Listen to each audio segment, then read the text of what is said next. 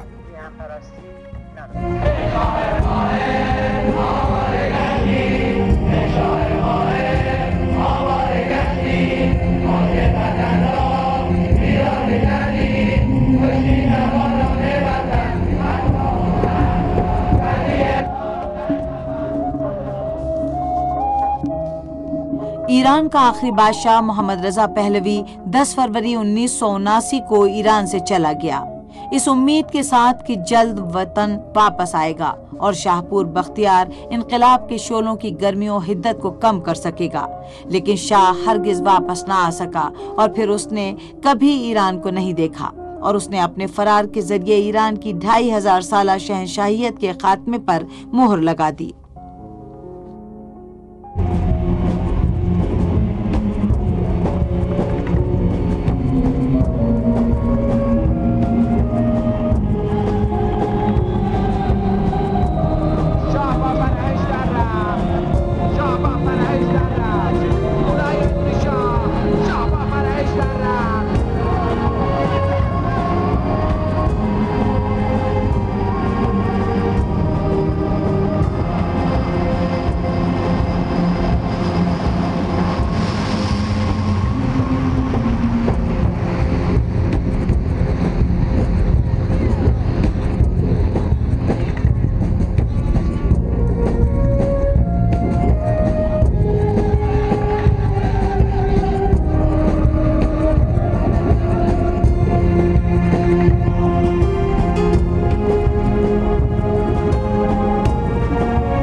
ملک سے شاہ کے فرار کر جانے کے بعد امام نے لوگوں سے کہا کہ وہ اپنا انقلاب جاری رکھیں اور بختیار کی حکومت کو بھی گرا دیں۔ عوام نے بھی امام کے فرمان پر لبیک کہا۔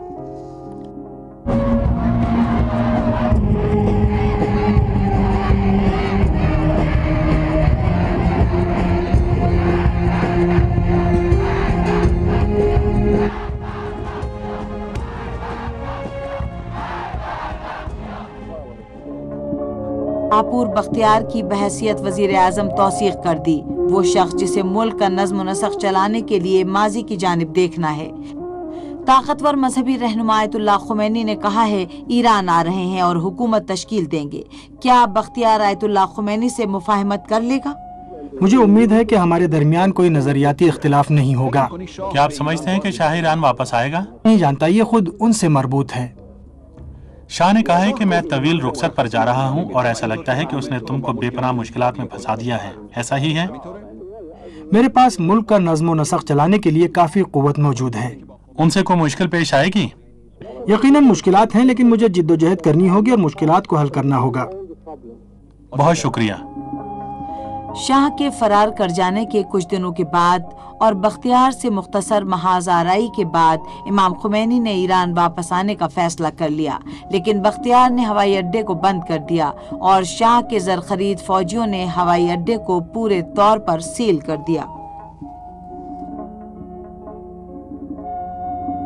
یہ حکومت جمہوری ہو، اسلامی ہو، ڈیموکریٹک ہو، یہی ہے۔ شاہی ہو، جابر ہو، فاشسٹ ہو، جو کچھ بھی ہو یہی ہے۔ یہ مسائل بنیادی مسائل ہیں۔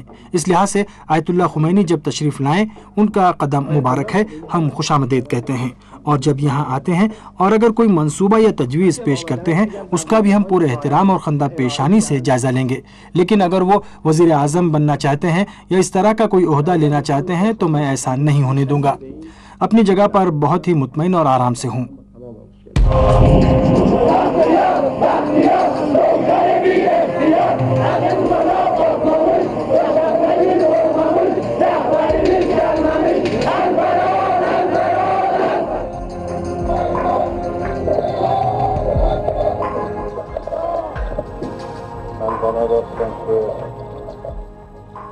میرا ارادہ تھا کہ میں کل ایران جاؤں اور ایرانیوں کے ساتھ ان کے شانہ بشانہ جد و جہد کو آگے بڑھاؤں اور جو رنج و آلام وہ برداشت کر رہے ہیں اس میں بھی شریک رہوں، لیکن غدار حکومت نے ایسا نہیں ہونے دیا اور اس نے ایران کے تمام ہوائی اڈوں کو بند کر دیا ہے۔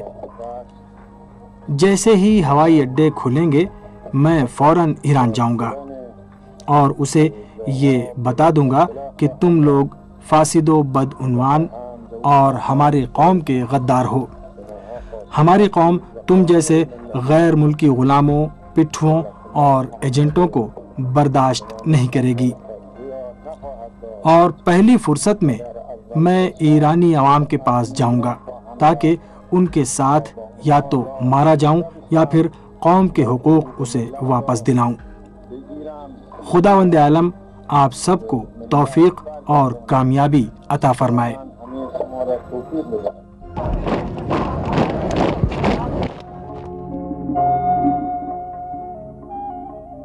دسیوں لاکھ ایرانی جو ایران کے تمام شہروں سے تہران آئے تھے وہ ہوائی اڈے کے اطراف کی سڑکوں اور چوراہوں کے گرد جمع تھے، اور لاکھوں بلکہ دسیوں لاکھ کا یہ اجتماع آہستہ آہستہ ایک آہنی حصار میں تبدیل ہو گیا جس نے ہوائی اڈے اور وہاں کی ہر چیز کو اپنے گھیرے میں لے لیا۔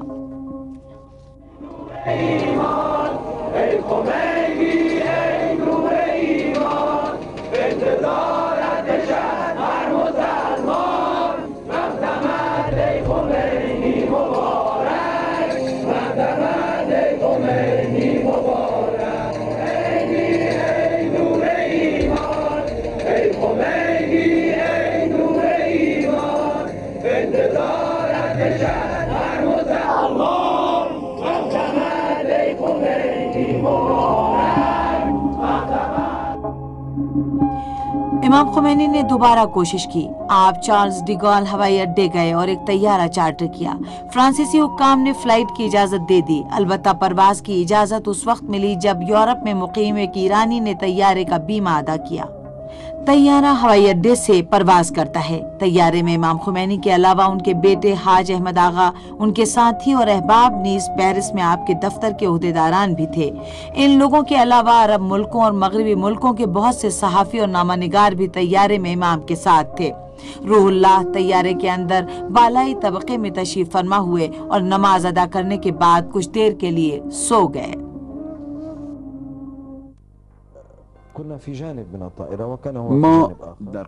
ہم طیارے کے ایک حصے میں بیٹھے تھے اور آپ طیارے کے دوسرے حصے میں تھے۔ ہم لوگوں کے کافی اصرار کے بعد اجازت ملی کہ امام کے پاس جائیں۔ جب ہم لوگ طیارے میں امام کے پاس پہنچے تو انہوں نے ہم لوگوں یعنی صحافیوں اور نامہ نگاروں سے بات چیت کی۔ آپ باوضو تھے، نماز بھی پڑھ چکے تھے اور کچھ دیر آرام بھی کر چکے تھے، اس لیے کافی حشاش بشاش نظر آ رہے تھے اور انتہائی مستحکم اور پر اعتماد تھے، کیونکہ آپ کو یہ معلوم تھا کہ آپ کیا کر رہے ہیں اور تہران میں آپ کا کیسے انتظار ہو رہا ہے۔ اچانک ایک واقعہ پیش آیا جس نے ہم سب کو حیرت میں ڈال دیا۔ جس وقت طیارہ تہران کی فضا کے قریب پرواز کر رہا تھا اور ہم لوگ کسی بھی طرح کی صورتحال کا سامنا کرنے کے لیے تیار تھے، ایک غیر متوقع امر پیش آیا۔ ہم لوگوں نے دیکھا کہ فضائیہ کے کچھ طیارے ہمارے طیارے کی حفاظت کر رہے ہیں، اور فضائیہ کے ان طیاروں نے ہمارے طیارے کو نیچے اترنے میں کافی آسانیاں فراہم کر دی تھیں۔ جیسا کہ میں نے کہا کہ یہ وہ صورتحال تھی جس کی ہم میں سے کسی کو بھی توقع نہیں تھی۔ ایئر فرانس کمپنی کا طیارہ آہستہ آہستہ تہران کے بین الاقوامی ہوائی اڈے کے قریب پہنچ رہا تھا، اور دسیوں لاکھ لوگوں کی نگاہیں، خواہ وہ جو تہران میں موجود تھے، خواہ پوری دنیا کے وہ لوگ جو ٹیلی ویژن کے ذریعے ان مناظر کو دیکھنے کے مشتاق تھے، اس طیارے پر گڑی ہوئی تھیں۔ اس طیارے کے نیچے اترنے سے دسیوں لاکھ انسانوں کے دل جو ہوائی اڈے کے باہر اپنے رہبر کے منتظر تھے، اپنے قائد و رہبر پر قربان ہو رہے تھے۔ جیسے ہی ایئر فرانس کے طیارے کے پہیوں نے ہوائی اڈے کے رن وے کو بوسہ دیا، وہیں سے اسلامی انقلاب کی داستان کی پہلی سطر ایران اور ایرانیوں کی تاریخ کے صفحے پر مستور ہو گئی۔ امام آ گئے اور کس قدر پرشکوہ انداز میں آپ کا نزول اجلال ہوا۔ شاید طیارے کے پہیوں نے جو لکیریں کھینچی تھیں وہ اپنے وطن سے امام کی 14 سالہ جلا وطنی پر دائمی خط بطلان ثابت ہوئی تھیں۔ امام آغوش وطن میں واپس لوٹ آئے۔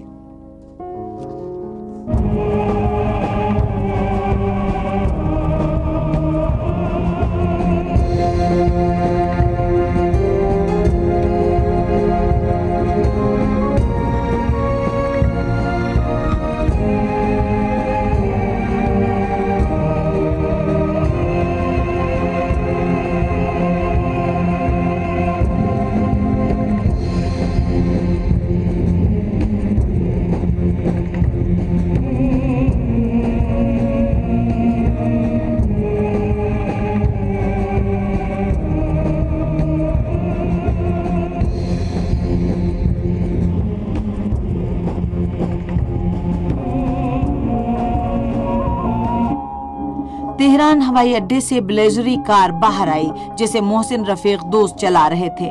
امام آگے ڈرائیور کی بغل والی سیٹ پر تشریف فرما تھے اور ان کے بیٹے احمد پیچھے والی سیٹ پر بیٹھے ہوئے تھے۔ غیر ملکی نیوز ایجنسیوں نے خبر دی کہ امام کا خیر مقدم اور والہانہ و بے مثال استقبال کرنے والوں کی تعداد 70 لاکھ تھی، جو ہوائی اڈے سے لے کر بہشت زہرا تک سڑکوں پر اپنے رہبر کو خیر مقدم کہنے اور ان کی ایک جھلک دیکھنے کو بےتاب تھے، اور سب کو یہ خبر تھی کہ امام بہشت زہرا میں تقریر کرنے والے ہیں۔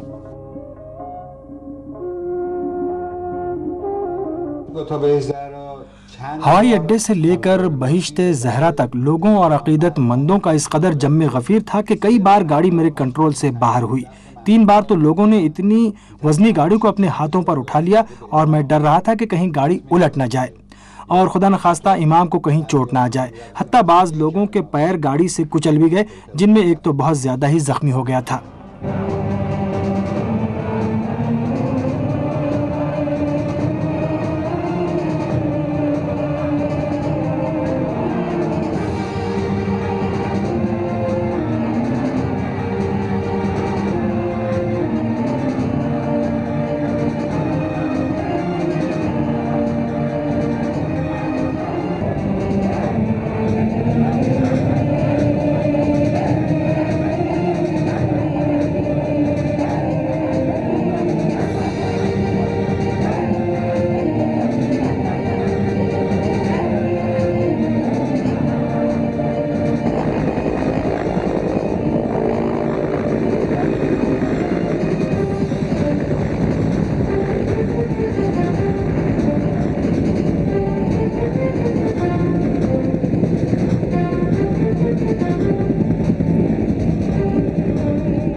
بہشت زہرا میں امام کی تاریخی تقریر اس بات کا واضح اشارہ تھی کہ اب ملک کی حکومت کی زمام مردان خدا اور انقلابیوں کے ہاتھ میں رہے گی، اور ان بہت سے فقہائے دین کے اس 1000 سالہ نظریے پر خط تنسیخ تھی جو دین کو سیاست سے جدا سمجھتے تھے اور جو مختلف دلائل و وجوہات کی بنا پر سیاسی امور میں مداخلت سے پرہیز کرتے تھے۔ امام اس لیے ایران واپس نہیں آئے تھے کہ وہ شاہ کے ساتھ حکومت کو تقسیم کریں اور اپنی حصہ داری قائم کریں، بلکہ امام اس لیے واپس آئے تاکہ شاہ کو باہر کریں، اور انہوں نے اپنی تقریر میں اعلان کیا کہ حکومت مجتہد جامع الشرائط کی ہوگی۔ میں حکومت تشکیل دوں گا، میں موجودہ حکومت کا منہ توڑ دوں گا، میں حکومت تشکیل دوں گا، میں اس قوم کی حمایت و مدد سے حکومت قائم کروں گا، میں اس قوم و ملت کے ذریعے جو مجھے چاہتی اور قبول کرتی ہے حکومت قائم کروں گا۔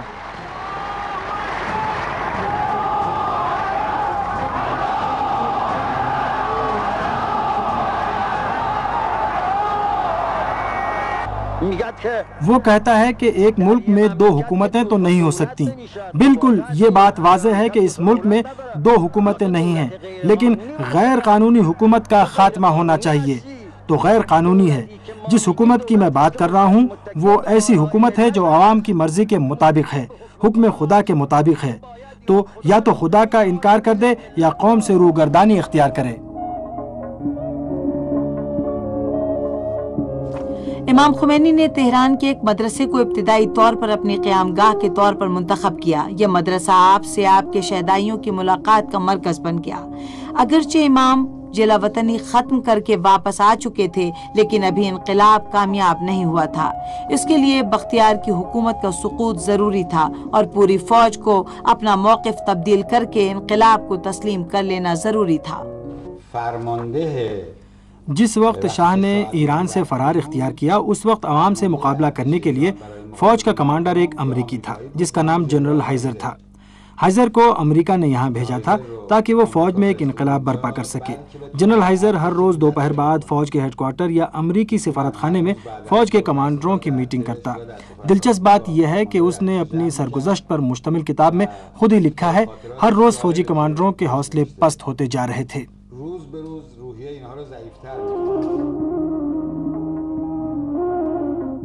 جنرل ہائزر نے فوج کو اشتعال و جوش دلانا اور بھڑکانا شروع کر دیا تاکہ ایک فوجی بغاوت کرا سکے۔ اس نے فضائیہ کی چھاونی کا، جس کے جوان امام کو اپنا ولی تسلیم کر چکے تھے، محاصرہ کر لینے کا حکم دیا، اور اسی طرح یہ خبر پھیل گئی کہ مدرسہ علوی پر جہاں امام قیام پذیر تھے، بمباری کا منصوبہ تیار کیا جا رہا ہے۔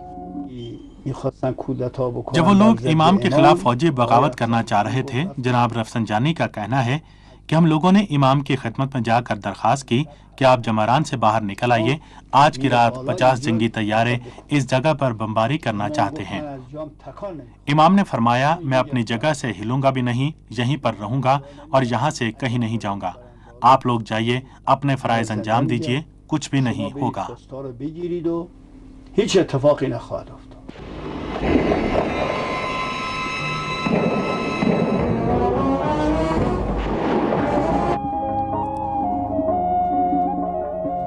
لڑائی شروع ہو گئی اور تہران کی سڑکیں گوریلا جنگوں کی جولان گاہ بن گئیں۔ شدید لڑائیوں کے بعد لوگ فضائیہ کی چھاونی کا محاصرہ توڑنے میں کامیاب ہو گئے۔ اس درمیان بختیار نے نیشنل سیکیورٹی کونسل کے ساتھ ایک اجلاس کیا اور حکم دیا کہ 10 فروری کو دوپہر کے بعد سے لے کر 11 فروری کی صبح تک ایمرجنسی کا اعلان کر دیا جائے۔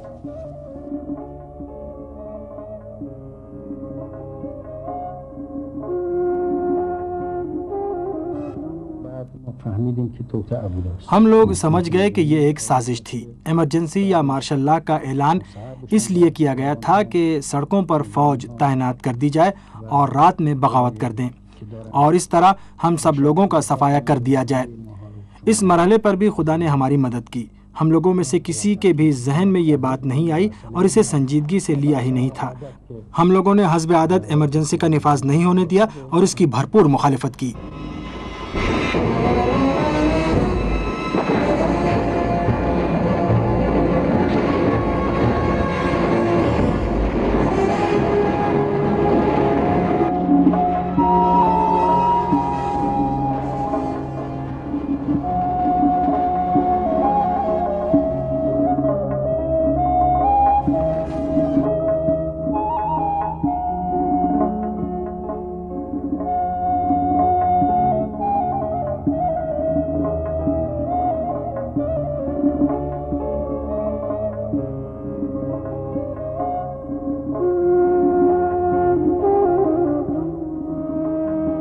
سڑکوں اور فٹ پاتھوں پر انہوں نے مورچے بنا لیے اور یوں صحیح معنوں میں آمنے سامنے اور آر پار کی جنگ شروع ہو گئی۔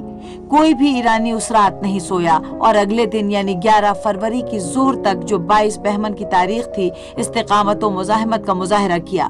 اس عرصے میں پولیس کے تمام مراکز، تمام فوجی اڈے اور چھاونیاں، ٹاسک فورس اور خصوصی گارڈ کے اڈے یکے بعد دیگرے سقوط کرتے رہے اور سب پر انقلابیوں کا قبضہ ہوتا رہا۔ اس کے بعد ریڈیو اور ٹیلی ویژن کی عمارت کی سمت بڑھے اور وہاں ساواک اور فوج سے کھل کر جنگ ہوئی اور کچھ ہی دیر میں پہلا اعلانیہ جاری کیا گیا۔ انقلاب کامیاب ہو گیا۔ ہمیں تمام لوگوں سے توقع ہے اور ہم سبھی لوگوں سے یہ امید کرتے ہیں کہ اس مسئلے میں جو انسانیت سے مربوط ہے، انسانی حقوق سے مربوط ہے، ہمارا ساتھ دیں۔ تمام قوموں کے لیے ہمارا پیغام یہ ہے کہ وہ خود بھی اس مظلوم قوم کی جو ظلم کی چکی میں پس رہی ہے مدد کریں اور اپنی حکومتوں کو مجبور کریں کہ اس مظلوم قوم کی مدد کریں، اور اگر حکومتیں مخالفت کریں تو وہ اپنی حکومت کو تنبیہ کریں۔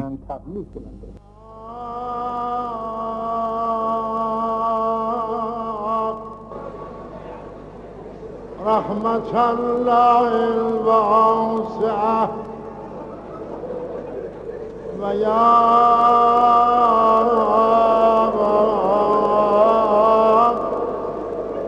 باب نجاة الأمة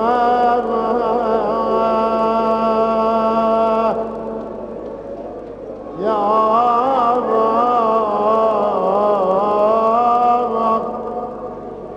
مظلوم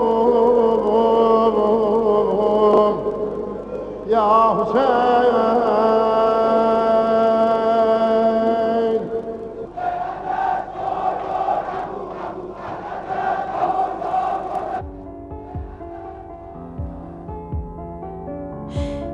انقلاب کے ابتدائی برسوں میں تمام ذرائع ابلاغ نے امام خمینی پر زیادہ توجہ دی، خاص طور پر مغربی ذرائع ابلاغ نے آپ کو سیاسی بصیرت کا مالک فقیہ تسلیم کیا۔ دنیا کو یہ سمجھنے کے لیے کافی وقت درکار تھا کہ یہ عالم دین ایران کا فرمان روا ہے۔ اس عظیم ہستی کی قیادت میں ایران اسلامی شاہی دور کی طرف کبھی نہیں پلٹے گا، بلکہ ایران میں ایک دینی نظام کی حکمرانی ہوگی، ایسا دینی نظام جس کی نظیر دنیا نے نہیں دیکھی ہے۔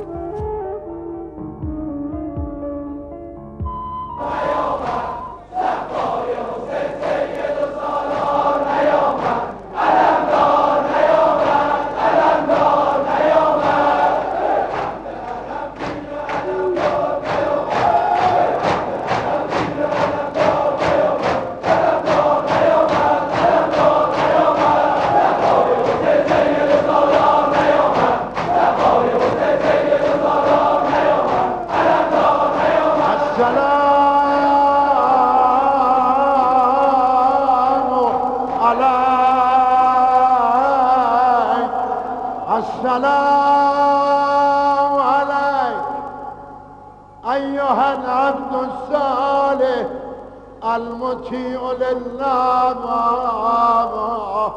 ولرسوله.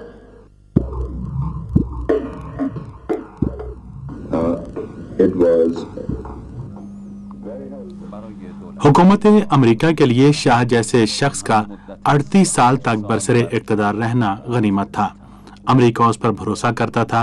مشرق وسطیٰ میں درپیش تمام مشکلات اور مسائل میں شاہ جیسے حکمران اور ایران جیسے ملک کے ہوتے ہوئے ہمیں کوئی فکر اور پریشانی نہیں تھی۔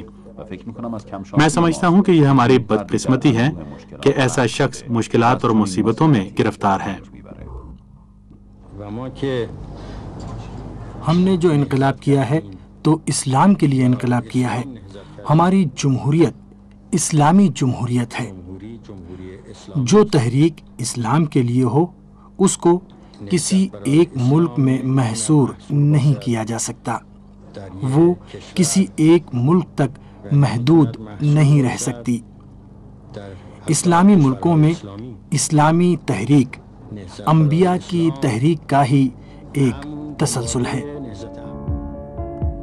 اکثر لوگ یہ سمجھ رہے تھے کہ اسلامی حکومت زیادہ دنوں تک باقی نہیں رہ سکتی، 1 سال یا 2 سال یہ حکومت رہے گی، پھر اعتدال پسند مسلمانوں اور روشن خیال لوگوں کی حکومت آئے گی۔ امام خمینی رحمۃ اللہ علیہ قم چلے جائیں گے اور مرجع تقلید اور دینی رہنما اور مرشد کی حیثیت سے عوام ان کا احترام کریں گے۔ اسی بنا پر مغرب نے آسودہ خاطر ہو کر تحریک آزادی کے رہنما مہدی بازرگان کی حکومت کی تشکیل دیکھی، مگر پھر تہران میں امریکی جاسوسی اڈے پر قبضے اور مہدی بازرگان اور ان کے وزیر خارجہ ابراہیم یزدی کے استعفے کے بعد دنیا سمجھ گئی کہ اس انقلاب کے اصلی رہنما علماء کرام ہیں اور اسلامی نظام کے خد و خال واضح ہونے لگے۔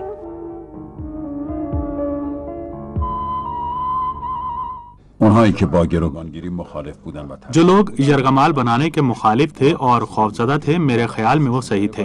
وہ خوفزدہ تھے کہ حکومت ان کے ہاتھ سے نکل کے خمینی کے ہاتھ میں چلی جائے گی۔ انہیں معلوم تھا کہ اگر یرغمالیوں کو آزاد نہ کیا تو حکومت ان کے ہاتھ سے نکل جائے گی، اس لیے انہوں نے استعفیٰ دے دیا۔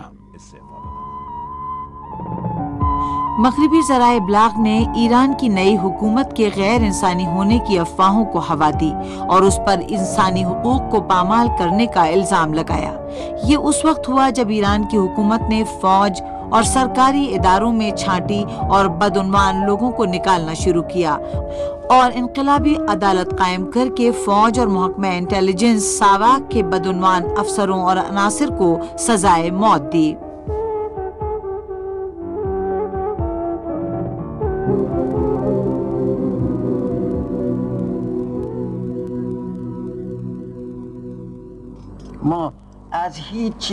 ہمیں کسی چیز کا خوف نہیں ہے، نہ اس بات کا خوف ہے کہ مشرق ہمیں آزادی کا مخالف اور آمر سمجھے گا، نہ ہی اس بات کا خوف ہے کہ مغرب ہمارے بارے میں یہی سوچ سکتا ہے۔ چونکہ ان کے مفادات خطرے میں ہیں، اس لیے وہ ہم پر ہر الزام لگائیں گے اور چاہیں گے کہ ہم ان کے الزام کو قبول کریں۔ وہ جو چاہیں کہیں، ہم اپنے راستے پر گامزن رہیں گے۔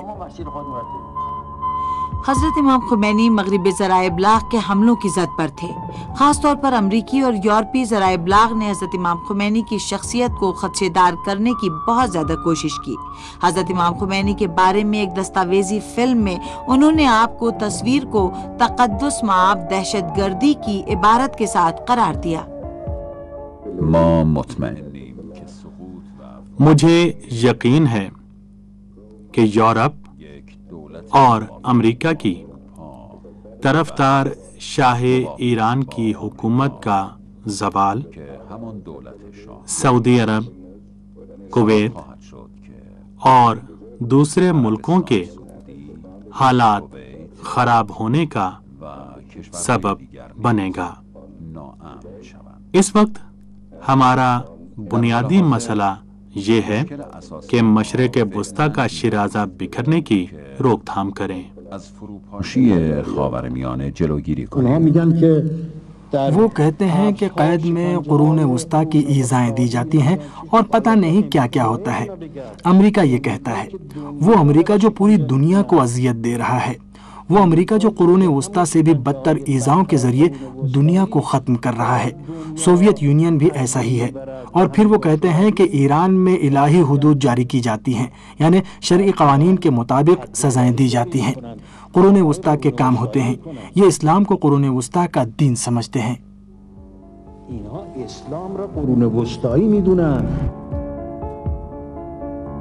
حضرت امام خمینی رحمۃ اللہ علیہ نے امریکہ اور اس کے حواریوں کے روابط کو نئی حیثیت دی۔ آپ نے مشرق اور مغرب کی تقسیم کو ہٹا کر مستکبر اور مستضعف یعنی سامراجی طاقتور اور کمزور کی تقسیم پیش کی۔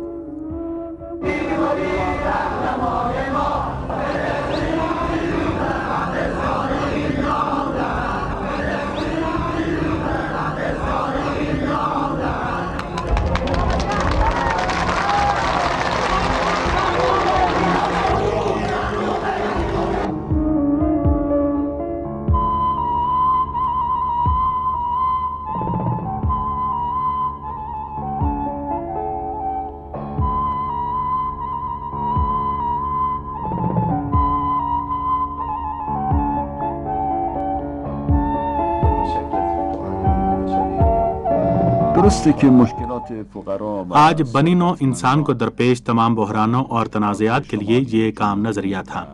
یہ صحیح ہے کہ غریبوں اور دولت مندوں، شمال اور جنوب، مشرق اور مغرب کے درمیان اختلافات ہیں، لیکن اگر غور سے دیکھیں تو بنیادی مسئلہ عالمی سامراج ہے۔ سوویت یونین سے خاص پرخاش تھی، اس بنا پر کہ یہ کمیونسٹ ہیں، دین کے مخالف ہیں۔ شاید انہیں مغرب والوں سے بدتر سمجھتے تھے۔ آپ 100% امریکہ کے مخالف تھے، کیونکہ امریکیوں کی موجودگی کے دور میں ایرانی عوام کو زیادہ اذیتیں دی گئی تھیں، مگر آپ کی سیاست مشرق مغرب یا مسلمان اور عیسائی کی سیاست نہیں تھی۔ امام خمینی رحمۃ اللہ علیہ نے یہ نعرہ دیا کہ اسرائیل سرطانی پھوڑا ہے اور اسے صفحہ ہستی سے ختم ہونا چاہیے۔ آپ نے اسی طرح امریکہ کو بڑا شیطان اور اقوام کا دشمن بتایا۔ آپ نے دنیا کے مستضعفین اور کمزور رکھے گئے لوگوں کا ایک محاذ بنانے کا حکم صادر کیا۔ یہ سب مغرب کی مخالفتوں کا ثبوت ہے۔ یہ لوگ جو جاتے ہیں اور یہ جاننے کی کوشش کرتے ہیں کہ مغرب کو کیا پسند ہے انہیں معلوم ہونا چاہیے کہ مغرب کو یہ پسند ہے کہ ہم اپنا سب کچھ بے چون و چرا اسے پیش کر دیں۔ مغرب کو یہ پسند ہے۔ اگر حضرات یہ چاہتے ہیں تو یہ ہماری قوم کو پسند نہیں ہے۔ یہ لوگ سمجھتے ہیں کہ مغرب میں کچھ ہے۔ وہ جان لیں کہ مغرب میں کچھ نہیں ہے سوائے جرم اور خیانت کے۔ میں اقوام کو نہیں، مغرب کی حکومتوں کو کہہ رہا ہوں۔ ناگہاں تمام نگاہیں قم کی طرف مرکوز ہو گئیں۔ جب حضرت امام خمینی رحمۃ اللہ علیہ کے بیمار ہونے اور اسپتال میں منتقل ہونے کی خبر پھیلی تو سب کی نگاہیں قم پر جم گئیں۔ در حدود 1 سال بعد تقریباً 1 سال کے بعد زیادہ کام کرنے کی وجہ سے زینے چڑھتے وقت آپ کو سینے میں تکلیف کا احساس ہوتا تھا۔ مجھے اس سلسلے میں قم لے جایا گیا۔ ECG کے ذریعے معلوم ہوا کہ دل کی رگیں تھوڑی سی تنگ ہو گئی ہیں۔ دنیا والوں کی نگاہیں تہران کے دل کے اس اسپتال پر لگی ہوئی تھیں جہاں حضرت امام خمینی علاج کے لیے داخل کرائے گئے تھے۔ 15 نومبر 1979 کو انقلابی پارلیمنٹ نے اعلان کیا کہ ملک کے بنیادی دستور کی تیاری کا کام مکمل ہو گیا ہے۔ حضرت امام خمینی نے جو اسپتال میں زیر علاج تھے، آئین پر قومی ریفرینڈم کرایا۔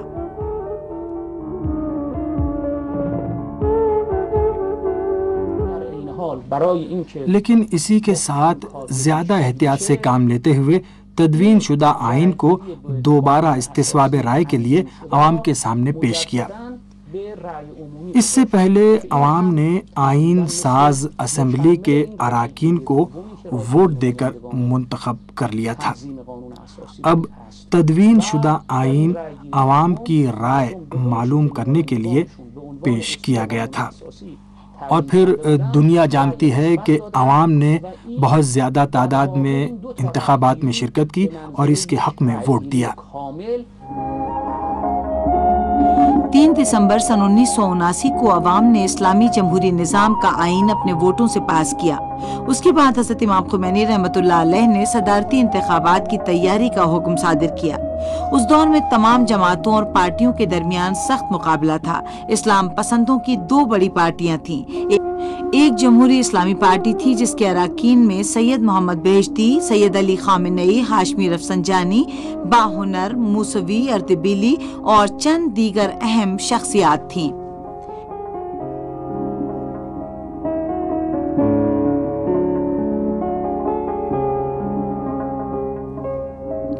اسلام پسندوں کی دوسری پارٹی تنظیم مجاہدین انقلاب اسلامی تھی۔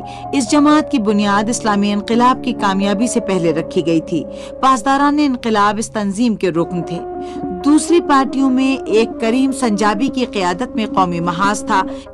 یہ محاذ کریم سنجابی نے مہدی بازرگان کی جماعت تحریک آزادی ایران سے الگ ہونے کے بعد تشکیل دیا تھا۔ ایک جماعت مسعود رجوی کی قیادت میں تنظیم مجاہدین خلق تھی۔ ایک کمیونسٹ تنظیم پیکار تھی جو سازمان مجاہدین خلق سے الگ ہو کر بنی تھی۔ ایک تودہ پارٹی تھی، یہ ایران کی واحد کمیونسٹ پارٹی تھی۔ کچھ دنوں کے بعد مغربی فدائین کے چھاپا ماروں کا اکثریتی گروہ اس سے الگ ہو گیا اور پھر یہ دھڑا بھی کئی گروہوں میں تقسیم ہو گیا۔ مگر دائیں اور بائیں دونوں بازو کے روشن خیالوں کو عوام میں اتنی مقبولیت حاصل نہیں تھی کہ وہ صدارت کے لیے اپنے امیدوار کھڑے کرتے۔ تنظیم مجاہدین خلق کے لیڈر مسعود رجوی اور صوبہ خوزستان کے گورنر جنرل مدنی کے درمیان رقابت شروع ہو گئی۔ عبوری حکومت کے وزیر خارجہ ابوالحسن بنی صدر حسن حبیبی اور جلال الدین فارسی بھی صدارتی الیکشن میں کھڑے ہوئے۔ جلال الدین فارسی جمہوری اسلامی پارٹی کے امیدوار تھے جس کا اصرار تھا کہ غیر معمم کو صدارتی امیدوار بنایا جائے۔ چنانچہ بعد کے صدارتی الیکشن میں اس نے محمد علی رجائی کو اپنا امیدوار منتخب کیا۔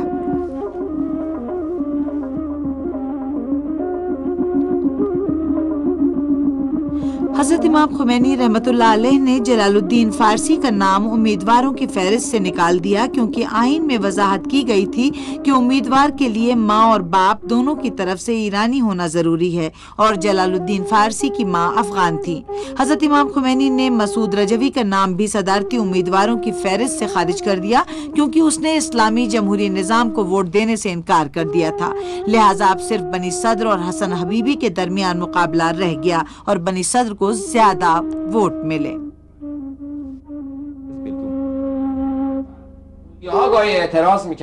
کبھی کبھی اپنے بھی اعتراض کرتے تھے۔ کچھ لوگوں نے بنی صدر کے ساتھ جوڑ توڑ کر لیا تھا۔ قومی اور لبرل تحریکیں اس کے ساتھ تھیں، منافقین کا گروہ بھی اس کے ساتھ تھا، بعض علماء اور ملا بھی اس سے متاثر تھے، یا وہ سمجھ رہے تھے کہ اگر بنی صدر کا مخالف گروہ، بالخصوص آیت اللہ بہشتی کی پارٹی جمہوری اسلامی آ گئی، جس میں آیت اللہ خامنئی، آیت اللہ ہاشمی رفسنجانی، شہید باہنر اور آیت اللہ موسوی اردبیلی وغیرہ تھے، تو یہ ان کے حق میں بہتر نہیں ہوگا۔ آقای هاشمی رفسنجانی، شهید باهنر، آقای موسوی اردبیلی۔ بنی صدر خود کو اقتصادی امور کا بے نظیر ماہر کہتا تھا۔ وہ یہ ظاہر کرتا تھا کہ وہ ملک کی اقتصادی حالت اور عوام کی بدحال معیشت کو، جو شاہ کے زمانے میں ہی بدحالی کا شکار ہو گئی تھی، سدھار سکتا ہے۔ وہ اپنی انتخابی مہم میں اس بات پر زیادہ زور دیتا تھا کہ وہ فرانس کے گاؤں نوفل و شاتوں میں حضرت امام خمینی کے ساتھ تھا۔ اس طرح اس نے ایران کے پڑھے لکھے لوگوں میں جگہ بنا لی تھی۔ ہم اس وقت یہ جرت نہیں کرتے تھے کہ لوگوں سے کہیں کہ بنی صدر کو ووٹ نہ دیں۔ جو لوگ خاص طور پر پوچھتے تھے ان سے ہم کہتے تھے کہ ڈاکٹر حبیبی کو ووٹ دیں۔ میں نے روزنامہ جمہوری اسلامی میں ایک مضمون بھی لکھا کہ 2 اچھوں میں سے زیادہ اچھے اور بہتر کا انتخاب کیا جائے۔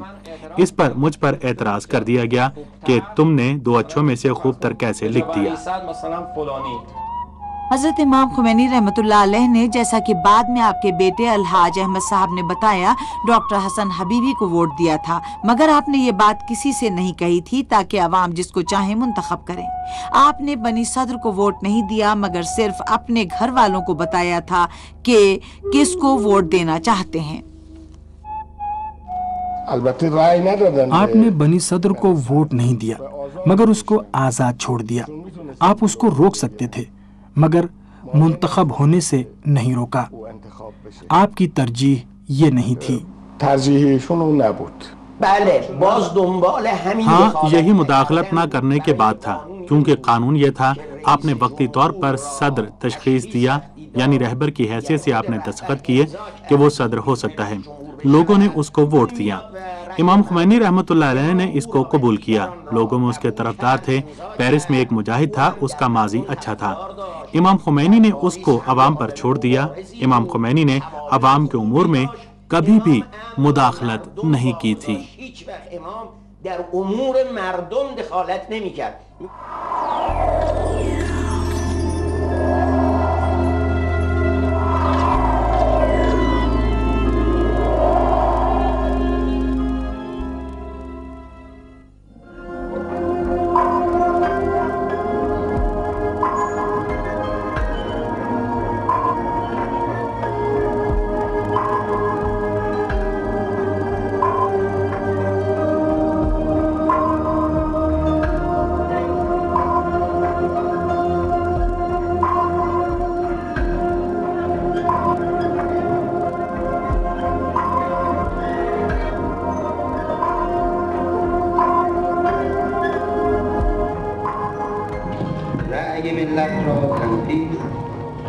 میں نے عوام کے ووٹوں کی تائید اور ان کو منسوب کیا، مگر مسلمان ایرانی قوم کا ووٹ اور میرا منسوب کرنا محدود ہے۔ انہیں اسلام کے مقدس احکام کی خلاف ورزی سے بچنا اور ایران کے اسلامی آئین کی پابندی کرنا ہے، اور میں ایران کے مختلف طبقوں، بالخصوص مفکرین، دانشوروں، اسلامی اور سیاسی جماعتوں اور انتظامی امور کے ذمہ داروں سے چاہتا ہوں کہ وہ ان حساس لمحات میں اپنی ذمہ داریوں کو بخوبی نبھائیں۔ والسلام علیکم ورحمۃ اللہ وبرکاتہ. روح اللہ الموسوی الخمینی.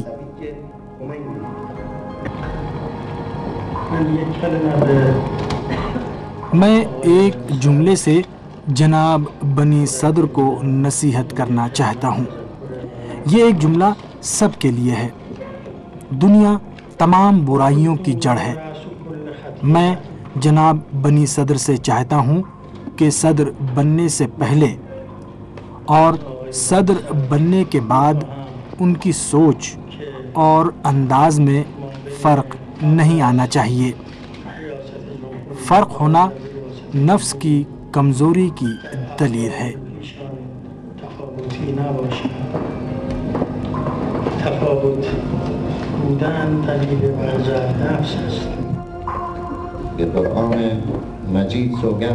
میں قرآن مجید کی قسم کھاتا ہوں کہ آئین کا وفادار رہوں گا اور ہمیشہ ایران کی سربلندی اور ملک کے لوگوں کی زندگی کی حالت سدھارنے کے لیے پوری قوت سے کوشش کروں گا، اور کوئی وجہ نہیں ہے کہ ہم یہ کوشش نہ کریں. جبکہ عوام نے انقلاب سے پہلے اور انقلاب کے دوران اتنی صداقت، خلوص، وفاداری اور پائیداری سے کام لیا ہے. بنی صدر نے اپنی صدارت کی توثیق کے بعد دائیں اور بائیں بازو کے اپنے اتحادیوں سے مل کر اسلام پسندوں کے خلاف سر جنگ شروع کر دی جو 9 مہینے جاری رہی. یہ جنگ وزیروں اور سرکاری عملے کے افراد کے انتخاب کے لیے تھی.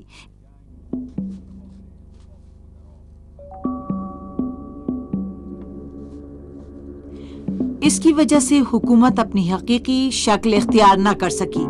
پارلیمنٹ مجلس شورائے اسلامی میں سخت اختلافات سامنے آتے تھے اور اکثر ذرائع ابلاغ ان کی تفصیلات سے عوام کو آگاہ کرتے تھے. یہ اختلافات بنی صدر کی حامی اقلیت اور اسلام پسندوں کے طرفداروں اور جمہوری اسلامی پارٹی کے اکثریتی اراکین کے درمیان تھی.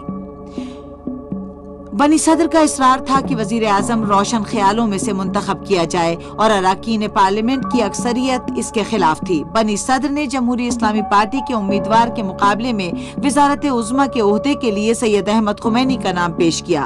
اس کے اخبار انقلاب اسلامی نے اس کا پروپیگنڈا کیا. اس نے حضرت امام خمینی کے نام ایک خط ارسال کیا جس میں لکھا تھا: رہبر انقلاب اسلامی ایران جناب آیت اللہ حضرت امام خمینی ملک کے موجودہ حالات اور اس بات کے پیش نظر کہ ہمارا معاشرہ نوجوان معاشرہ ہے، پیش رفت اور پیداوار کے لیے مثبت کوششیں جاری ہیں، اور چونکہ معنوی اور انقلابی پہلو اس کی اصل روح ہے، اس لیے میری نظر میں جناب حجت الاسلام سید احمد خمینی وزارت عظمیٰ کے لیے بہترین انتخاب ہیں.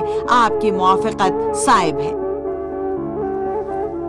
امام خمینی رحمت اللہ علیہ نے جواب دیا: بسمہ تعالی، میں نہیں چاہتا کہ میرا بیٹا کوئی عہدہ قبول کرے. احمد قوم کا خادم ہے. اس مرحلے میں اگر آزاد رہے تو بہتر انداز میں خدمت کر سکتا ہے. والسلام علیکم. پارلیمنٹ نے صدر سے گفتگو کے لیے 3 فریقی اجلاس طلب کیا.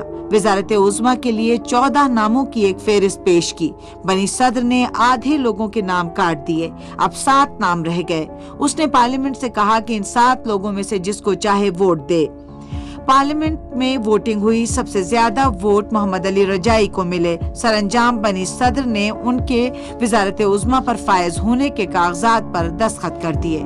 اکثر لوگوں کا خیال تھا کہ حکومت مساوی طور پر اسلام پسندوں اور لبرل افراد کے درمیان تقسیم ہو گئی ہے.